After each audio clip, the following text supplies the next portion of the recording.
Ever stop to think about how um, one little thing can just set off a whole chain of events? Like how finally getting around to doing the dishes suddenly makes you want to wipe down the counters, and then, before you know it, the whole kitchen's sparkling? Yeah, totally. Or the opposite, right? Exactly. Like a single grumpy comment can just spiral into a full-blown argument. It's kind of fascinating how these sequences unfold. It really is. Yeah. And what might seem like just, well, common sense, one thing leading to another, is actually a really powerful underlying principle. Mhm. It shapes so much of what happens around us, often in ways we don't fully appreciate. And that's precisely what we're going to explore today. We're not just noticing these things anymore. We're taking a deep dive into the core phenomenon, the chain reaction. And this isn't just about, chores or squabbles. This is a fundamental concept with really far-reaching implications. Absolutely. We've been looking at this really comprehensive piece titled Understanding the Universal Chain Reaction Through Artificial Intelligence. Right. And it's remarkable the scope of it. It analyzes this core idea across fields like physics, biology, sociology, psychology, math, even philosophy, all through an AI lens. Wow, okay. That's a hefty piece of work. It is. So our mission today is basically to distill the crucial insights for you, the listener. What exactly is a chain reaction at its core? How does it show up in all these different areas? What are the fundamental drivers behind these chains? Yeah. And maybe most importantly, how does understanding this give us a new perspective on the world and, our place in it? That really is the key question, isn't it? How does this framework, this idea of chain reactions, help us understand the complexities we see every day? Yeah. We really hope to give you that powerful new lens today. Okay, so let's get down to brass tacks. Yeah. What's the fundamental definition? What are we really talking about when we say chain reaction? Well, at its heart, a chain reaction is basically a sequence of connected events where each event directly triggers the next one. Think of a row of dominoes, right? The fall of one just inevitably leads to the next falling. Simple enough. Yeah. But what's really interesting is how this basic idea pops up not just in, science, but also in things like economics or social dynamics. Okay, so it's not just atom splitting. It could also be like how one economic downturn leads to job losses, which then cuts spending, which triggers more downturn. Exactly. Precisely. And the source material we looked at highlights several key mechanisms that seem to drive these reactions across all these, well, seemingly different fields. All right, let's hear them. What are the fundamental forces keeping these chains going and sometimes making them escalate like crazy? So the most basic one is just sequential triggering, that direct cause and effect link. The report uses that domino analogy again here. One thing directly causes the next. You see it everywhere. A neutron starting nuclear fission, or like one person yawning, making everyone else yawn. Yeah, okay, that makes sense. One thing kicks off the next. But what about when things really blow up, like a nuclear explosion or, I don't know, a viral meme? Ah, right. That often involves the second key mechanism, positive feedback. Okay. This is where the output of something actually reinforces the original process. It leads to amplification. Right. So in a nuclear reaction, splitting an atom releases more neutrons, which cause more splitting. In a social context, maybe the more people adopt a trend, the more visible it gets, encouraging even more people to join in, like a self-reinforcing loop. So kind of like an investment that pays off big, letting you reinvest more and getting even bigger returns. That's a really good analogy, yeah. Yeah. And for these chains to really spread, you need the third thing, interconnectedness. Right, the links. Exactly. The bits within the system have to be linked for the effect to travel. You got about atoms bonded together, or people in a social network, or sectors in an economy. The strength of those connections, the structure, it all matters for how easily a chain reaction can spread. So a really tightly knit community might feel the effects of something faster than one that's more spread out. That's a good way to think about it. Yeah. The report also talks about thresholds and critical mass. Ah, okay. A lot of chain reactions need to hit a certain point to become self-sustaining. If they don't reach that threshold, they might just fizzle out. Right. Nuclear fission is the classic example. Again, you need enough of that fissile material, the critical mass, to keep the reaction going. And you see parallels in, say, social movements. They often need a certain number of early adopters to really take off. So there's like a tipping point where it goes from maybe dying out to really exploding. Exactly, a tipping point. And the fifth key mechanism is energy or potential release. Okay. Chain reactions can be how systems let go of stored energy, or move towards a more stable state, maybe higher entropy. A nuclear explosion releases huge amounts of nuclear energy. An avalanche releases stored gravitational potential energy. Even something like a revolution can be seen as releasing built-up social or political pressure. Okay, so it's not just a sequence. There's often this underlying drive, like releasing pressure or energy. Got it. Now, the report also categorizes different types of chain reactions. What are the main ways they get sorted? Yeah, there are a few key distinctions. Oh. One big one is controlled versus uncontrolled. Right. Nuclear fission again. In a power plant, it's controlled, steady energy. In a weapon, it's uncontrolled, boom. Yeah. And you can kind of apply that idea metaphorically too, right? Yeah. Like the difference between gradual social reform and a sudden chaotic revolution. Right, like a slow burn versus a flash fire. Exactly. Another difference is linear versus branching.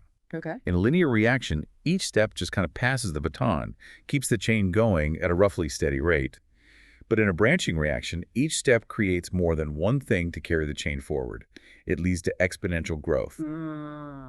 The reaction between hydrogen and oxygen under the right conditions, that's a classic branching chain reaction. Linear is like one line of dominoes, but branching is like each domino knocks over, say, 2 or 3 others. That's a perfect way to picture it. Yes. Yeah. And then, of course, you can categorize them by what's actually involved. You've got chemical reactions with molecules, nuclear ones with atoms, mechanical ones like cracks spreading or avalanches, and then social or behavioral ones where ideas, emotions, behavior spread through people. It's pretty amazing how this one concept pops up in so many different places. Now, the report also mentions related ideas, domino effect, cascade effect, ripple effect. Are these just synonyms for chain reaction? Not exactly. They're definitely related, kind of under the same umbrella, but they each stress slightly different things. Okay. The domino effect really highlights that sequential, one after another triggering of similar events. Often implies it happens fast. It makes you picture those actual dominoes falling. So like a series of bad business decisions, each causing the next, leading to bankruptcy. That's a domino effect. Exactly.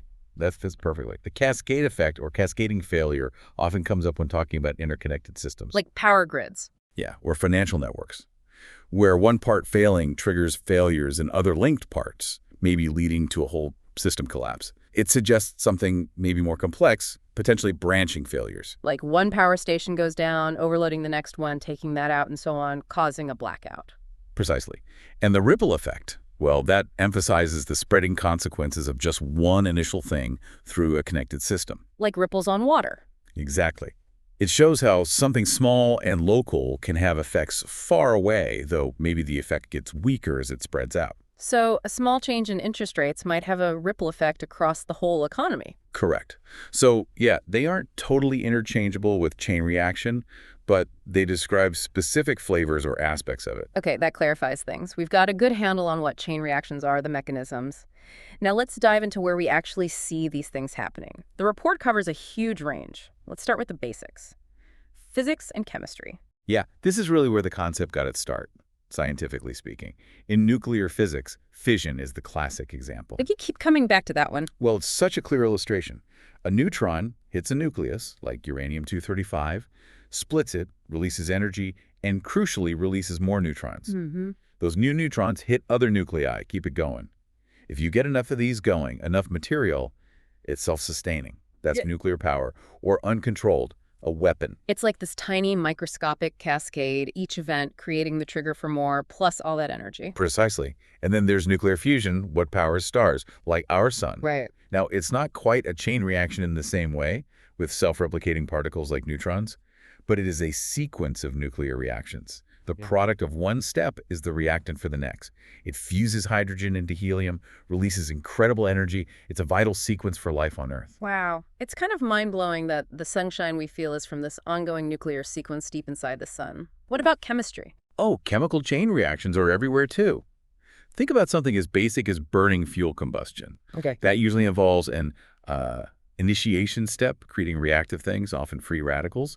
Then propagation, where these radicals react with stable molecules, making more radicals of the products, keeping the chain alive.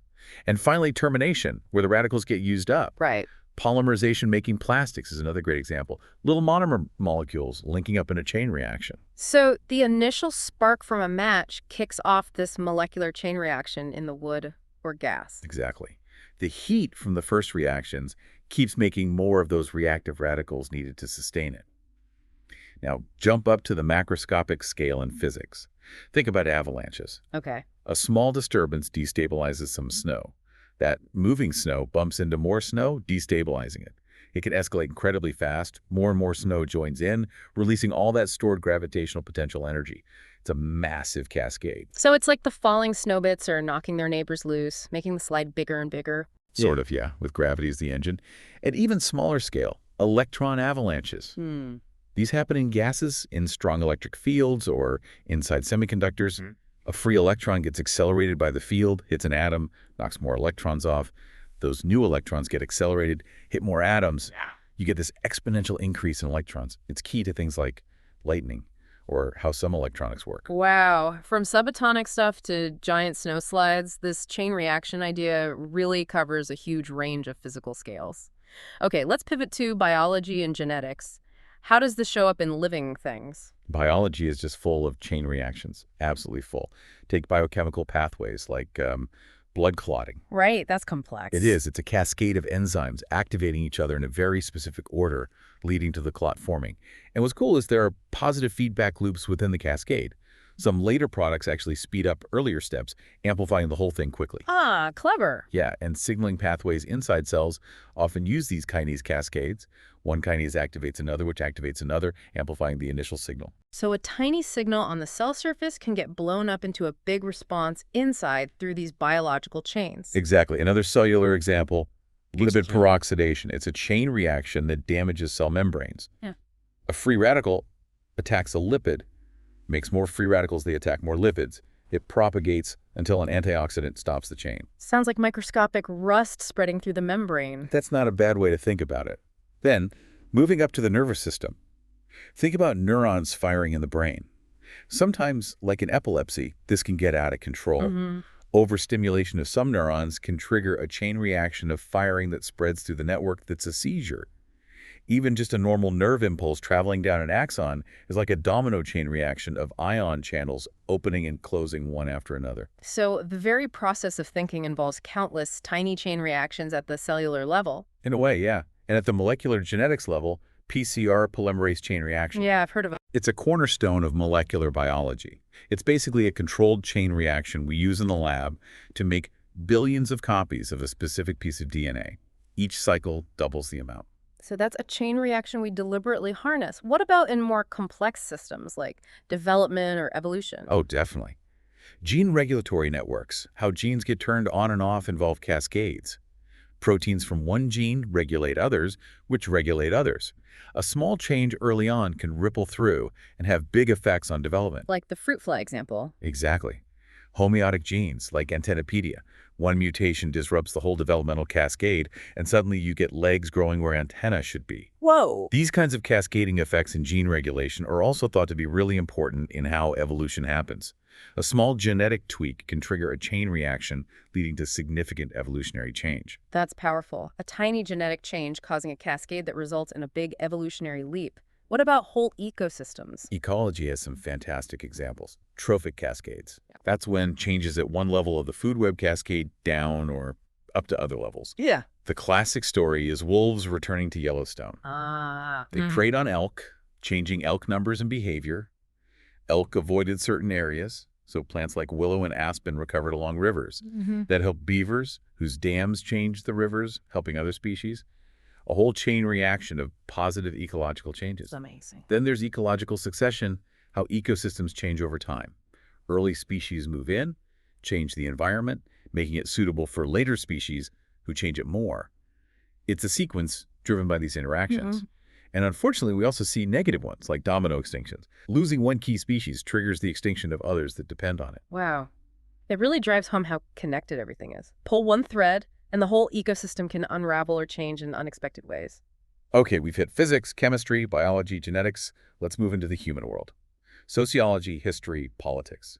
How do chain reactions play out there? Well, human society, with all its complex interactions, is just prime territory for chain reactions. Yeah. Think about social change. Okay. A shift in one area can trigger cascades elsewhere, like more women getting access to education. That set off chain reactions affecting the workforce, the economy, family structures, politics. Yeah. Everything. Right. Or think about the internet, a technological change that triggered massive social, economic, and political chain reactions that are still playing out. Yeah, absolutely. A single big shift can ripple through the whole social fabric. Totally. And big historical events.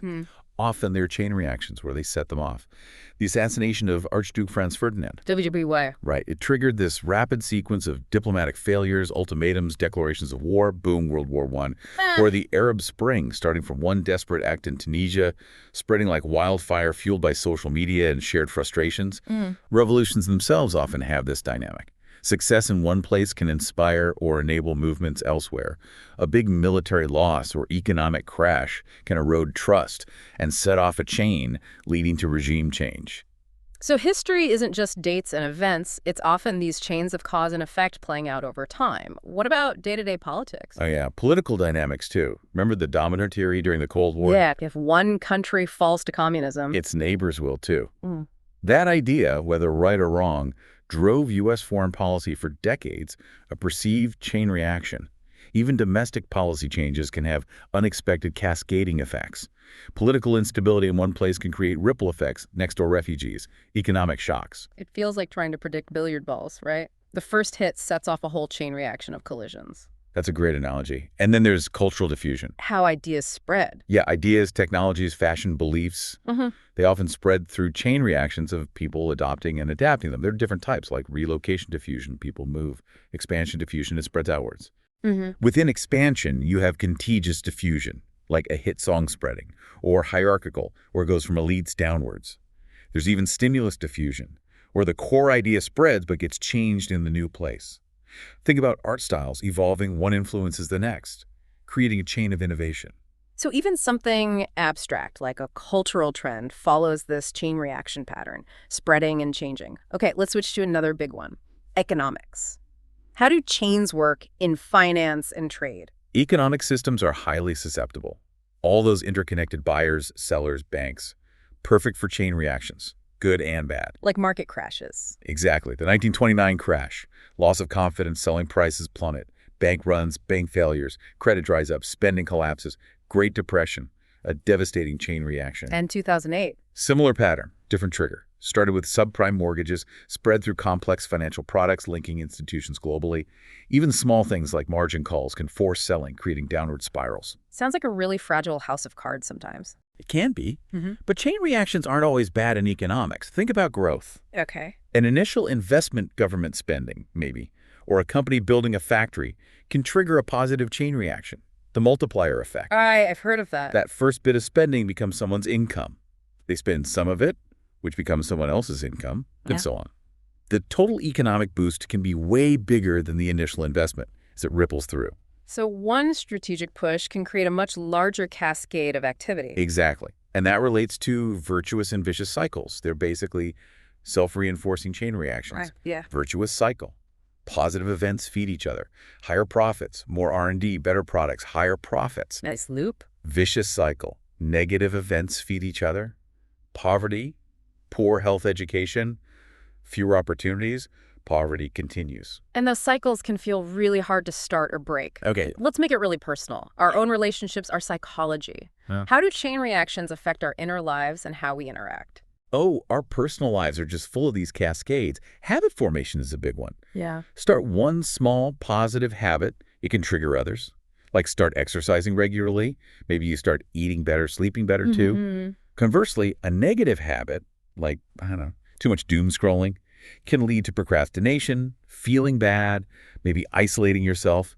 It's often about that first domino. It's like success breeds success, or one setback makes the next one feel easier. Exactly.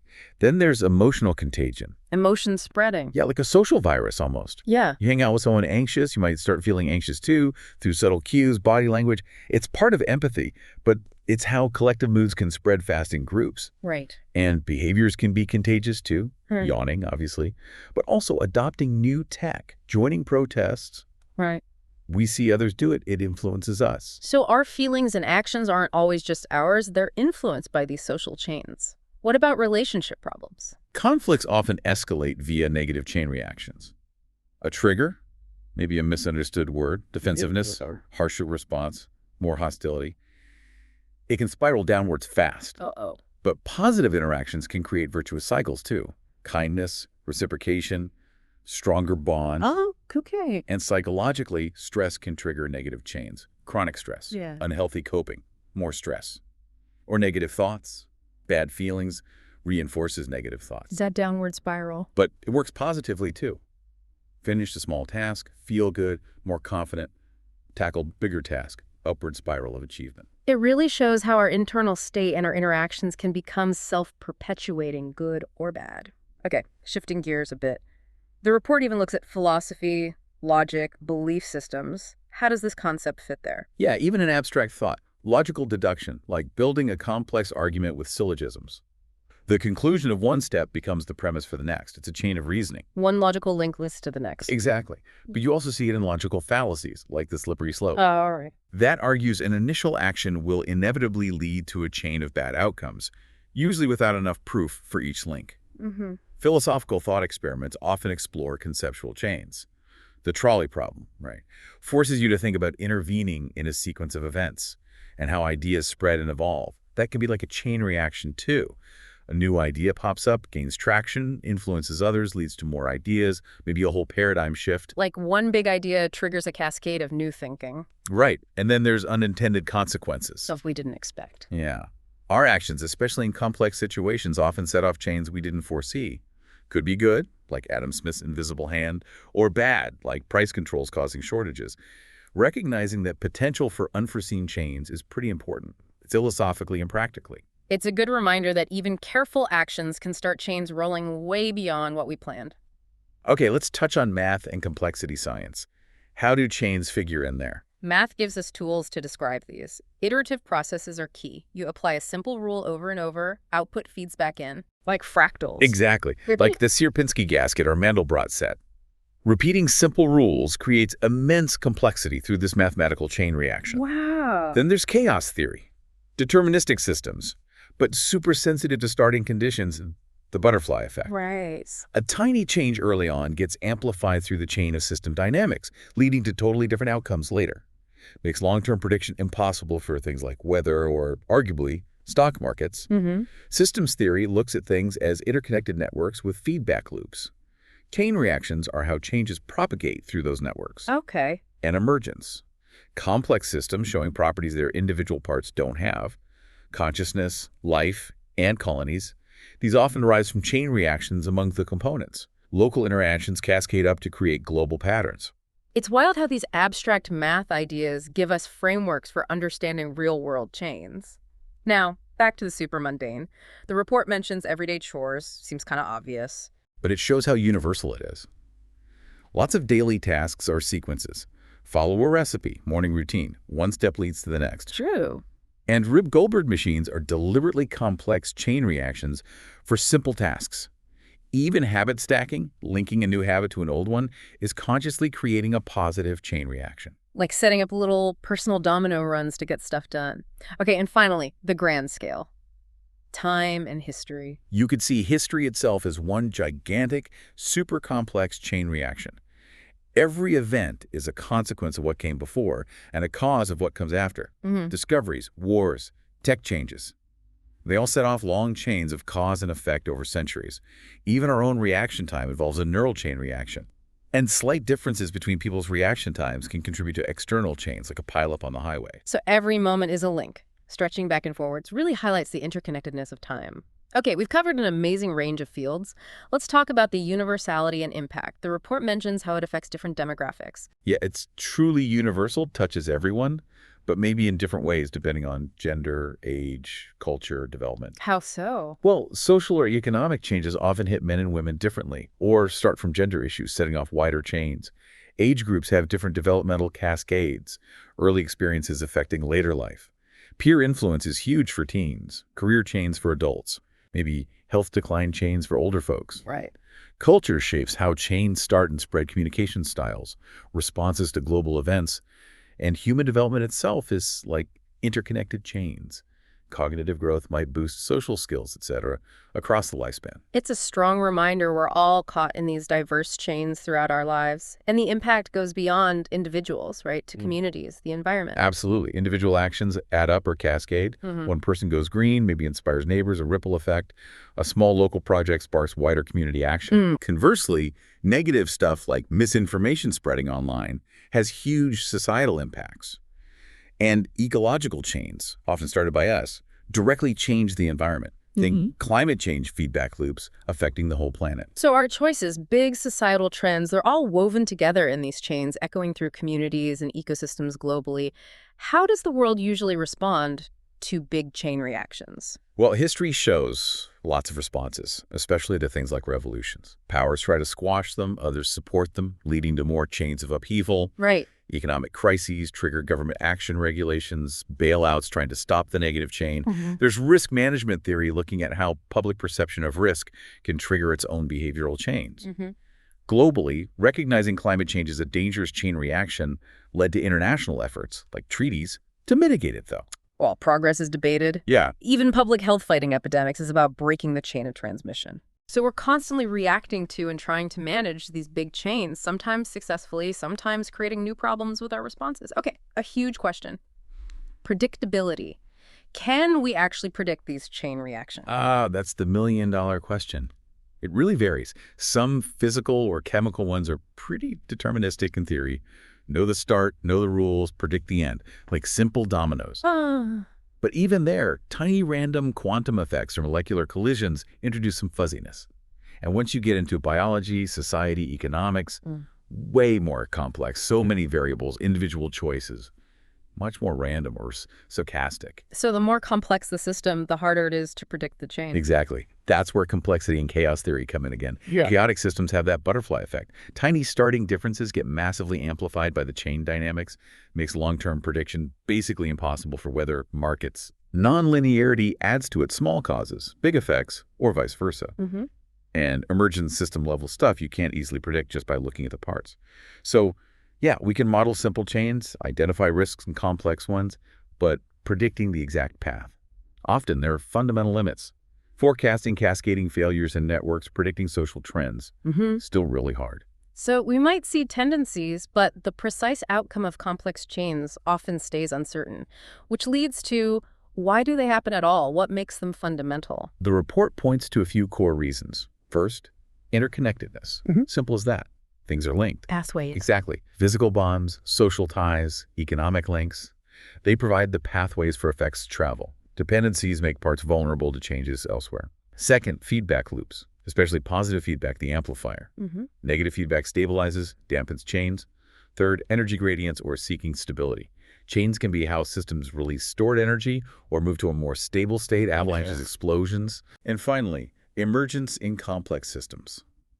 Chains are often how local interactions scale up to create those big picture, macro-level patterns.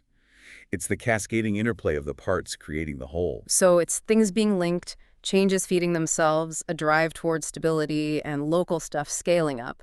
Okay, that makes sense. Given how huge the impact is, good and bad, understanding this seems crucial. Absolutely crucial. Recognizing these principles helps us analyze and maybe even influence things, from our habits to global issues. Understanding the mechanisms means we can get better at encouraging positive cascades and maybe heading off harmful ones. Okay, so as we wrap up this deep dive, the big takeaway seems to be chain reactions aren't just occasional weird events. They're fundamental, shaping everything constantly. Exactly. It's a framework that gives you a powerful new way to see the interconnectedness of, well, pretty much everything. So for you listening, maybe think about the chain reactions playing out in your own life or that you see in the news. What small action might have a surprisingly big ripple effect, good or bad? And how can knowing about these dynamics maybe help you navigate things a bit better?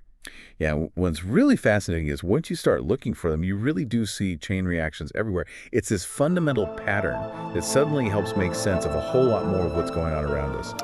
This is DigitView.